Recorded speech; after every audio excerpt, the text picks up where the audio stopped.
கர்த்தருடைய நாமம் மகிமைப்படுவதாக. இந்த காலவெளியிலே உங்களை மறுபடியும் சந்திப்பதிலே மிகுந்த மகிழ்ச்சி அடைகிறேன்.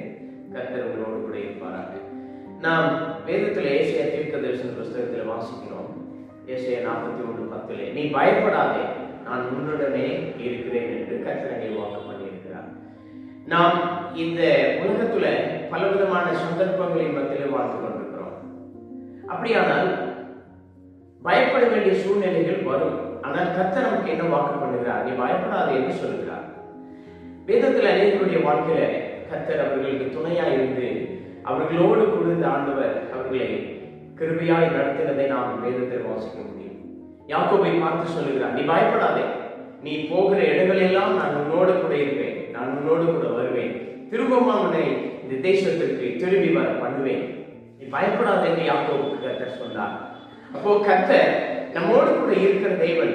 நாம் எதை குறித்தும் பயப்பட வேண்டாம். எதிர்காலத்தை குறித்து பயப்படுகிறீர்களா? பிள்ளைகளை குறித்து பயப்படுகிறீர்களா? வருமானத்தை குறித்து பயப்படுகிறீர்களா? உங்களுக்கு எதிராக இருக்கிற ஜனங்களை குறித்து பயப்படுகிறீர்களா? எதை குறித்து பயப்பட வேண்டாம். கர்த்தர் உங்களோடு கூட இருக்கிறார். யாக்கோபின் தேவன் நமக்கு உயர்ந்த அடைக்கலமானவர் என்று நாம் வேதத்தில் வாசிக்கிறோம். எரேமியா தீர்க்கதரிசன புஸ்தகத்திலே கூட வாசிக்கிறோம். 1:19 அவர்கள் உனக்கு விரோதமாய் யுத்தம் பண்ணுவார்கள், ஆனாலும் அவர்கள் உன்னை மேற்கொள்ள மாட்டார்கள் என்று எழுதப்பட்டிருக்கிறது. நான் உன்னோடு கூட இருந்து உன்னை நான் ரட்சிப்பேன், நான் உன்னோடு கூட இருக்கிறேன் என்று கர்த்தர் அங்கே நமக்கு வாக்கு பண்ணுகிறார். கர்த்தர் நம்மோடு கூட இருக்கிற தேவன் சர்வ வல்லமை உள்ளவர்.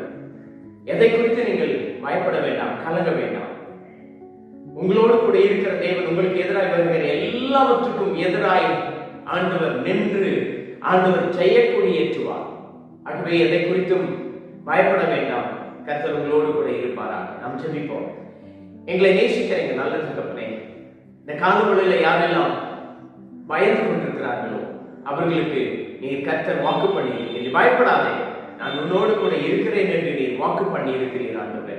ஆகவே இந்த வாக்குத்தத்தத்தை கேட்கிற ஒவ்வொருவருக்கும் நீர் சொந்தமாய் மாற்றும்.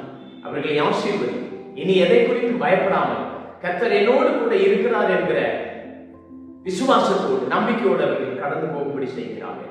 இயேசுவின் நாமத்தில் பிதாவே, ஆமென். God bless you.